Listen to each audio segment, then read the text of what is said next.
Howdy home, my peeps. How's everybody doing today?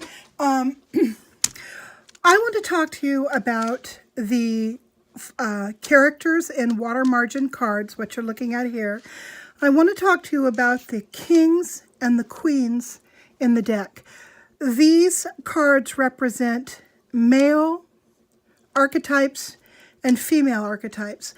I was really confused when I would draw, let's say,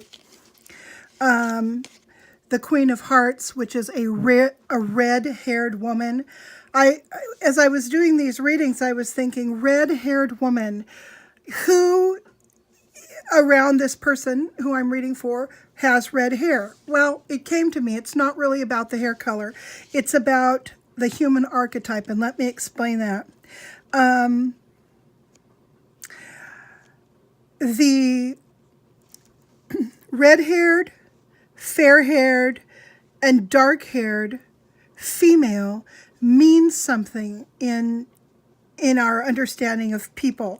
It always has, particularly in Western literature and artwork. The spades, by the way, is a strange woman. So it's somebody a woman that we don't know. So that goes off to the side. We're not concerned with that here. So we've got a redheaded woman, a fair-haired woman, and a dark-haired woman. I know what this means now. When you draw the Queen of Hearts, you have drawn the red-haired woman. A red-haired woman archetypically, which means as applied to our myths and legends and stories and stuff, is a woman who is confident, has deeply held opinions and beliefs. She's loud about letting you know. She tends to have a lot of sexual energy, and she is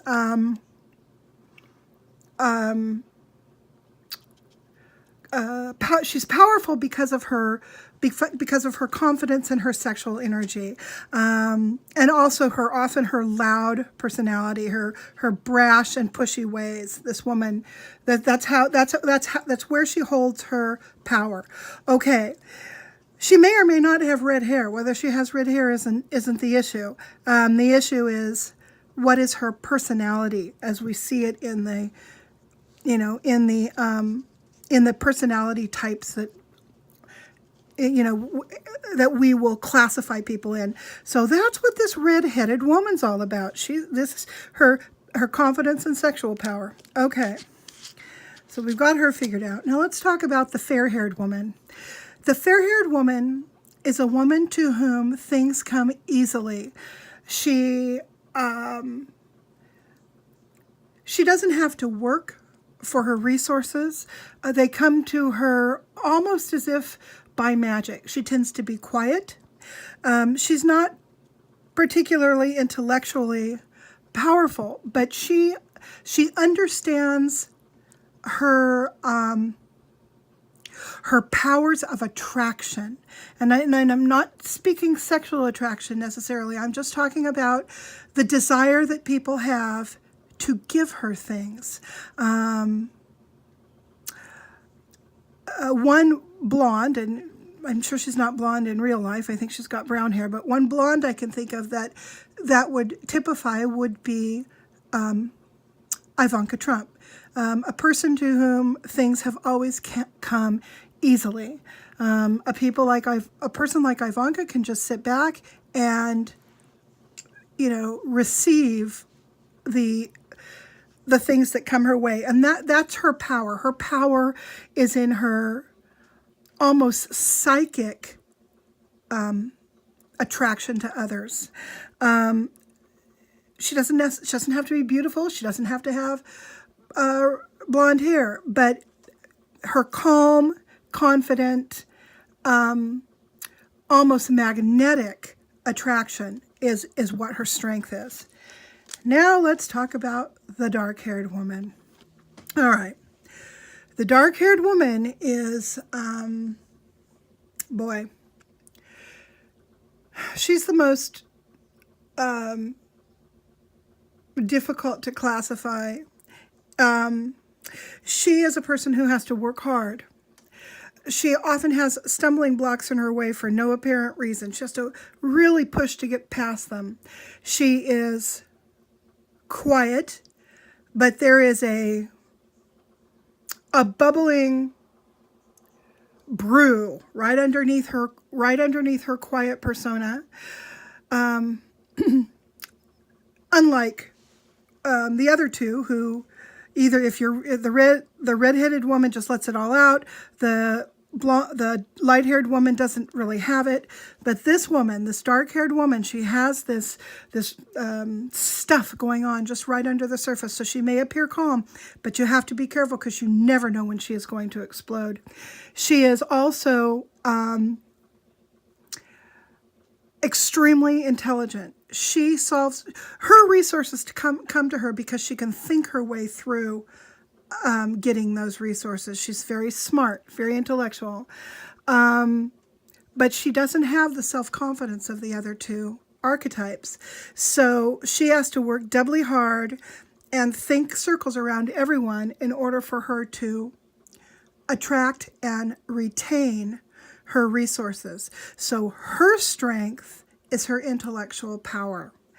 Okay, now this is beginning to make more sense to me now that I finally understand what these cards are about. Let's talk about the male archetypes. We have the King of Spades, which is the strange man. That's not an archetype. We're going to put that aside. Now, we're going to go back to red first. The King of Hearts is the red-headed man. The red-headed man is brash, not very bright, but extremely cunning. This guy can get what he wants by hiding in the weeds and playing his own game of chess. And he tends to shout down the people who oppose him. He attracts money, cash, resources. He attracts wealth. He has a hard time holding on to it, but it comes his way in abundance. He's a hard guy to be around, generally speaking. He's somewhat charming, but he can never hold his charm up. So with this guy, it is his force of personality and his cunning that bring resources this way and allow him to hold on to them. That is his strength, his force of personality and his cunning. All right. King of Diamonds. This is the fair-haired man. Now, the fair-haired man is attractive to women because he's needy. The fair-haired man is not particularly intelligent or cunning, but he has a certain emotional intelligence. Whereas the red-headed man has a hard time really tracking people's emotions. This fair-haired man can track emotions and he can play emotions in order to get what he wants. He's generally, he doesn't have a lot of self-confidence, but he isn't particularly down on himself either. He doesn't so much experience the world through himself as he experiences it through the emotional response of other people. This guy makes a really good salesman. So that's his power. His power is his emotional intelligence and his ability to be attractive to others because of his need. People want to help this guy along. So that's what his deal is all about. Now last, we've got the King of Clubs. Oops. And again, this guy is much like the dark-haired, this is a dark-haired man. He's much like the dark-haired woman in that he's quiet on the outside and deep, deep water on the inside. There's a very few people who would ever feel like they got to the bottom of this guy and what he's all about. Again, he's his intelligence and his strategic mind are what attract his resources and allow him to keep his resources. He makes a great spy. He can project just about anything onto him. I mean, from himself to someone else that he wants to. He's a chameleon. He is like the redheaded man. This guy attracts money and power and wealth. But he is far smarter about keeping it than the red-haired man. This guy's blocks are that he never charges forward. He never does a full court press for what he wants. He works around the outside, the fringes. He plays the game from a few clicks, away from it. So he often misses on opportunities that the red-haired man will get. So this guy's a scary guy to be around because he's hard to read. And if you don't have good emotional intelligence, like our fair-haired people do, you can often misread this guy at your peril. So there you go. I figured out today, and it all came to me in one big lump as I was driving around. I was like, oh man, I'm really just kind of having trouble understanding these cards, and boom, it came to me what they all mean. So from here on out, as I do readings, I will focus on the archetypes when I pull one of these cards in an array. So thank you everybody for sticking with me and listening to this video, and there will be more videos and readings to come. Bye-bye.